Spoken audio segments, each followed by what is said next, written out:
I'd like to begin with 45 years of relation between Thailand and China. What do you think is the most highlighted aspect between the two countries? Yeah, we have just celebrated the 45th anniversary of the establishment of diplomatic relations between China and Thailand. And the leaders of the two countries, Premier Prayut Chan-o-cha and Premier Li Keqiang, has exchanged letters of congratulatory, and so do the two foreign ministers.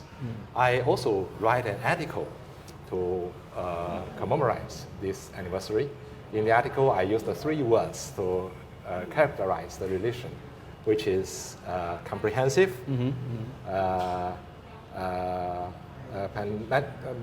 dynamic, and also very fruitful. So you know that our leaders of the two countries has kept a frequent contact.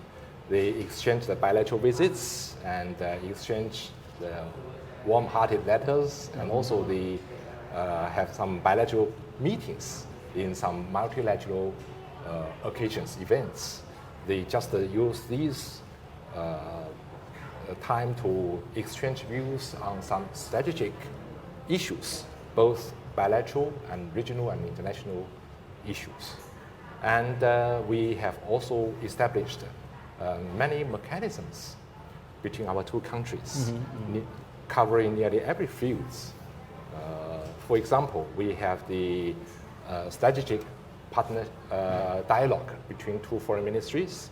We have the joint committee for economic and the trade. We have joint committee for science and technology, for example.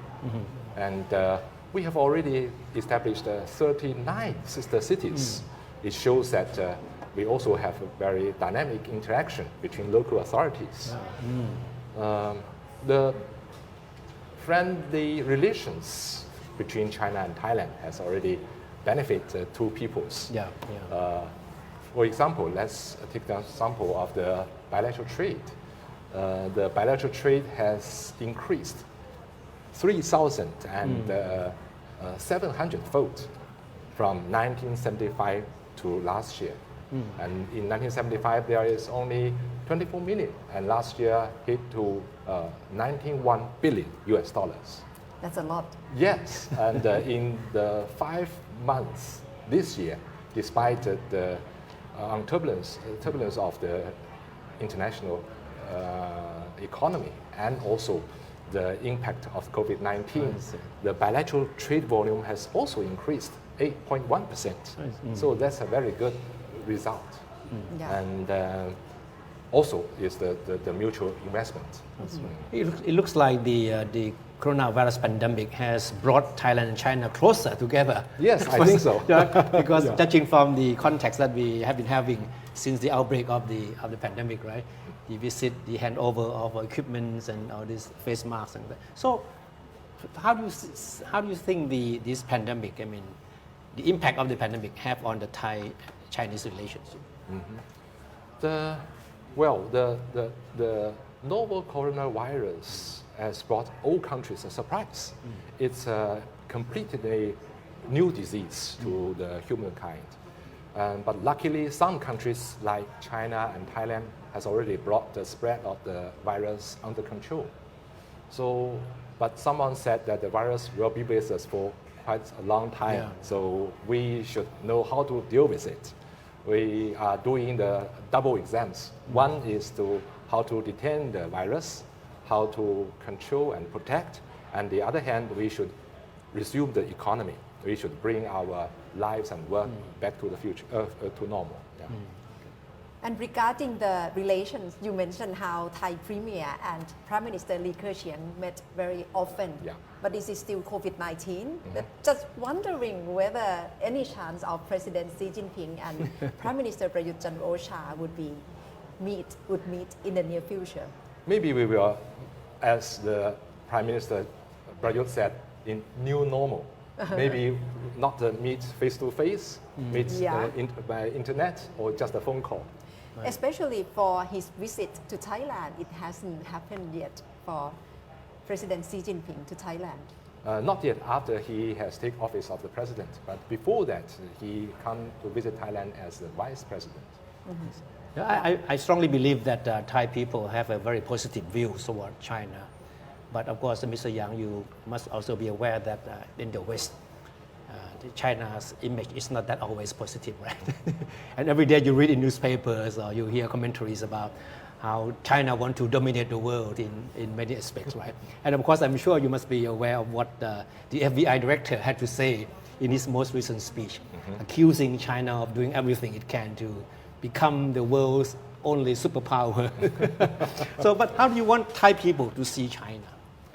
I think the reason we got the great development of the bilateral relations between China and Thailand, because we know each other very well, and we have the long history of friendship, more than 1,000 years. So even after the establishment of diplomatic relations, we had a very deep mutual trust and mutual respect. So I think Thai government and Thai people know what is China, how is China thinking. So China is always lead our diplomacy. We call it diplomacy of independence and peacefully. So we have never think to control the world or even a region. Yeah. So we shouldn't be afraid of what is seen as China domination, right? Yeah. Well, but we cannot deny that China is really powerful and forceful in terms of economic impact and economic influence, especially in the region. How do you think COVID-19 has impacted on China economic influence in the region? As I said, the COVID-19 is unexpected disease this year. Before that, we had a full plan for the development of our own economy and the regional cooperation. But now the list are shortened, and we try to find a way to get the fruitful results. And meanwhile, as some ASEAN foreign ministers said, that which cannot defeat us, kill us, will make us strong. So, as Mr. Tipatai said just now, that we, China, are trying to cooperate with ASEAN countries and the other regional countries to combat with COVID-19 and try to resume our economy as soon as possible. So I think it will make some new chance for us. As you know, Thailand depends heavily on China for its tourism, right? Last year there were as many as 10 million Chinese visiting Thailand. So can we expect that kind of influx from the Chinese tourists back to Thailand in the near future? Of course, because Chinese people loves Thailand very much. Although we share the different language, different culture, but both countries are very friendly countries. So I think after COVID-19, there will be more Chinese tourists come back to Thailand.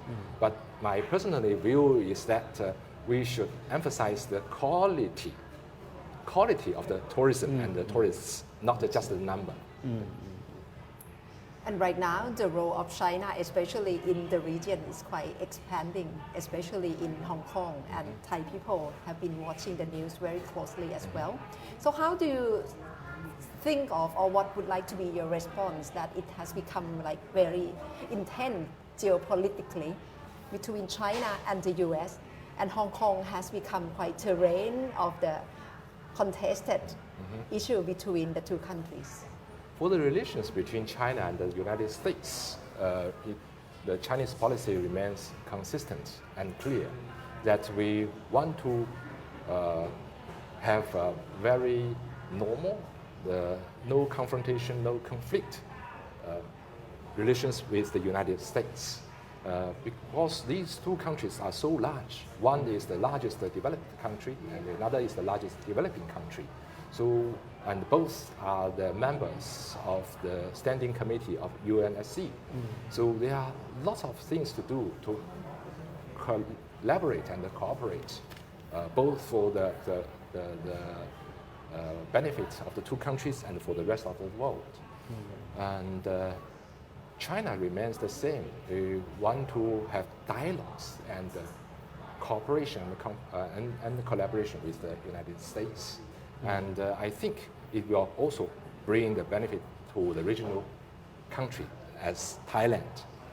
For the issue of Hong Kong, that you have known that we call the one country, two systems. So the one country means no matter Hong Kong or mainland China belongs to only one country, People's Republic of China. But in the most part of China, which is mainland China, we will use one ruling system and another system in Hong Kong.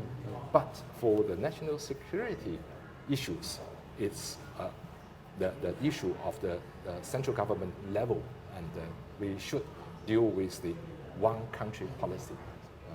Every country, including the United States, they are doing so. So it's not a strange thing for Chinese central government to have the law and have the mechanism for the national security in Hong Kong.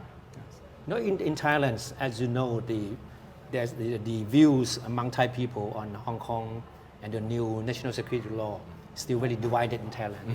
There's still a lot of people that are supportive of the pro-democracy movement in Hong Kong, right? So do these people have to be more careful now with the law now in place in Hong Kong? I don't think so. I don't think so. For the national security law, only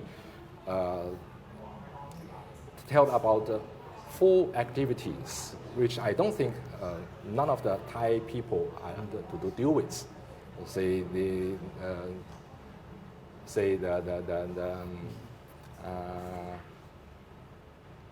Try to split Hong Kong out of China, right? So I think they don't have to be afraid. And actually, the national security law will bring the stability back to Hong Kong, and that will bring the benefit to Thai people, especially the businessmen. Yeah. You mean that if these people say that we support democracy in Hong Kong, they would not get into any trouble if they go to Hong Kong? Because this is our policy.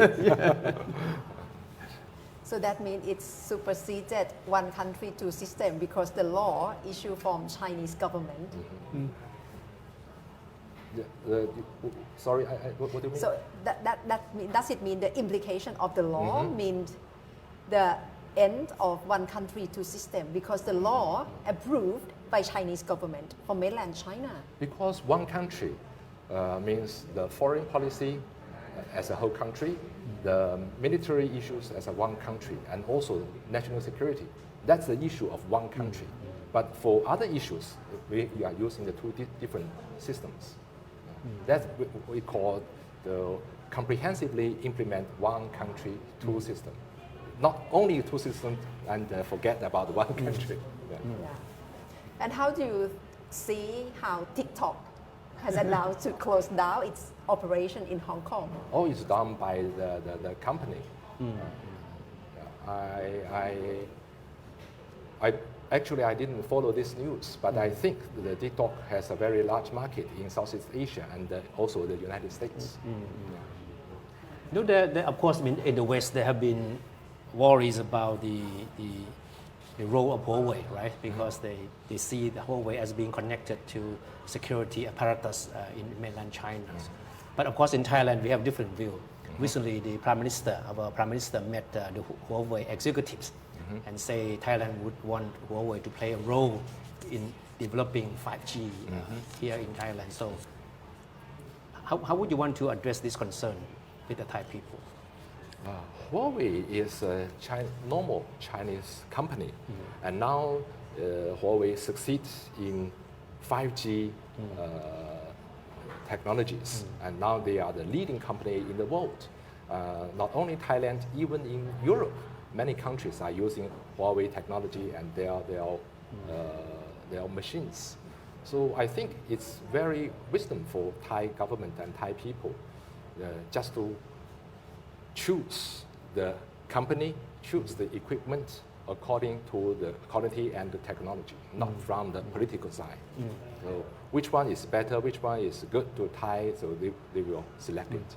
So you're saying that we should not worry about the threat, the security threat from posed by, possibly by Huawei, as pointed out by some Western countries. No, I don't think so. Actually, Huawei do a lot during the determinant it's COVID-19 in Thailand, and they use the Huawei technology to serve those patients and help those doctors to do a lot of things. Yes. You know, now there is an advanced team of officials from World Health Organization in China right now, right? They are trying to investigate the origins of the virus. And of course, this is very much welcomed by Chinese authorities. Yes. But what is the difference? Because earlier there was a proposal by Australia and the US for similar international inquiry, right? But China, rejected that approach. But now you welcome this WHO delegation. So what is different between the approach made by some Western countries and what is the WHO is doing now? Because searching the source of the virus is a very professional one. So the policy of China is consistent that we should do it, but we should do it professionally and without any interference of political reason. That's the difference, main difference between the WHO's Inquiry, requiring and the Australia's one. Okay. Yes, maybe you have known that in the last month during the World Health Assembly, a resolution was adopted for the source checking for COVID-19 virus, and China is one of the country who has sponsored the resolution. Yes. Yes. But wouldn't this give sort of a lend credence to accusation that WHO and China have been working sort of together in cahoots? Maybe you have known that in WHO there are 194 member states, and no one can control WHO to make a decision. And in China, we always said that we are welcome the team from WHO, but all the country who is closely related to COVID-19 pandemic should be go through this procedure samely. And in terms of economic grouping, you know that there is CP, GPP, and then RCEP, in which China has backed up very strongly. And how do you see the two groupings in parallel? And is China have more interest in CP, TPP as well? For RCEP, we have the long dialogue and negotiation. And last year, just in Thailand, leaders from the regional countries have already reached the consensus, and we are trying to sign the RCEP by the end of this year. For CPTPP, it's another agreement which China is also open, and we are studying very carefully. We are open but not never objected. Yeah. And will that lead to another tension between the US and China as you see it? Because in terms of economic grouping and try to have more influence in terms of trade, in terms of agreement within the group, we cannot deny that it may lead to more tension between the two countries in the near future as well. I don't think so. As you said, we are open to CPTPP, and now even the states is not the member of CPTPP, and we are carefully studying and actively try find the goods and the bad result for CPTPP and make a final decision for whether China will join it or not. Has the pandemic have any effect on the progress of the Belt and Road project is still going on, right? It's going on, and we got many good news one by another. Say the neighboring country of Thailand, the Laos, the railway construction are under construction and then not get affected by the COVID-19. Yeah. So it's not being affected. No. Okay, that's good news. Yeah. But one development in Thailand, high-speed railway project is being raised, Yes. especially questions on the condition that probably Chinese government would like to ask for more cooperation with Thailand in terms of build up the infrastructure. Can you just tell us what's the condition or what's the latest development in terms of discussion between the two governments? We have kept, we have the mechanism to have the dialogue. And this year, since the pandemic, we should have the dialogue through internet, telephone conference, by telephone conference. And I read from the Thai news that are many also movements and achievements for the construction of Thai-China railway cooperation.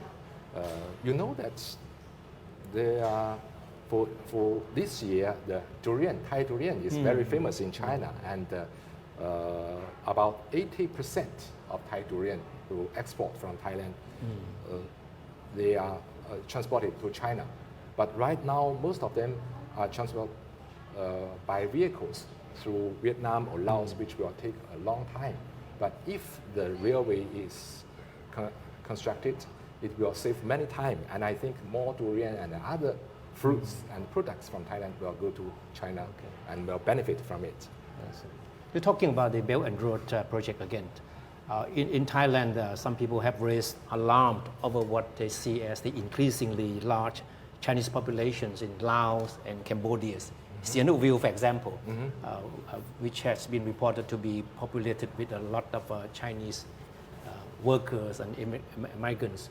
And of course, there are people here who are afraid that this kind of situation could happen here. So how would you address this concern? It's true, it used to be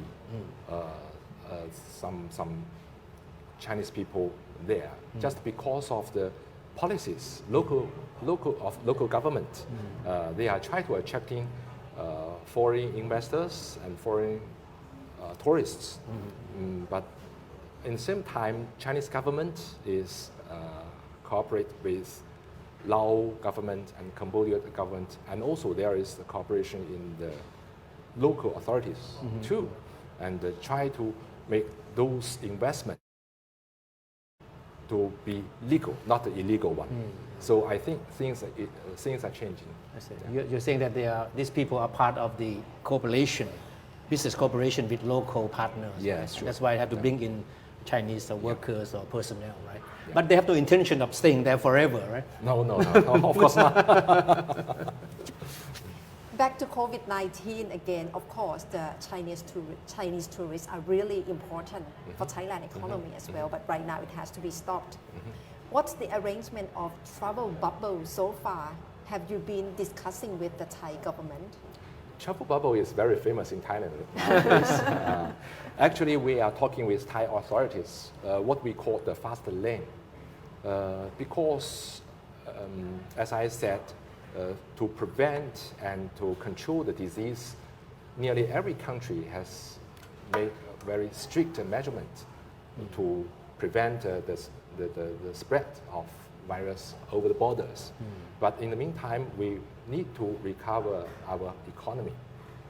So since late May, China has made such arrangements with ROK, South Korea, and Germany, Singapore, and some other countries about the fast lane, just to facilitate those most needed business people, investors, to travel between China and a certain country without the 14-day quarantine, but to be sure that he is safe and is safe for the prevention of disease, we have to take the swab test or PCR test before departure and right after the arrival. And during the stay in China for those foreigners, we call it the closed loop management, which means they cannot go to the public areas or take public vehicles. For travel bubble of Thai version is quite similar. Also emphasize the swab test before and after the travel. And in Thailand, we don't have the closed loop management, but Thailand asks for one liaison officer or Thai people to go with the traveler during his stay in Thailand. Okay. Yeah. Okay. So what do you think is the biggest lesson China has learned from this pandemic? The biggest lesson, I think, is that it shows all countries in the world are living in same village. So we have to cooperate and collaborate with each other. Otherwise, we can't defeat even this small virus.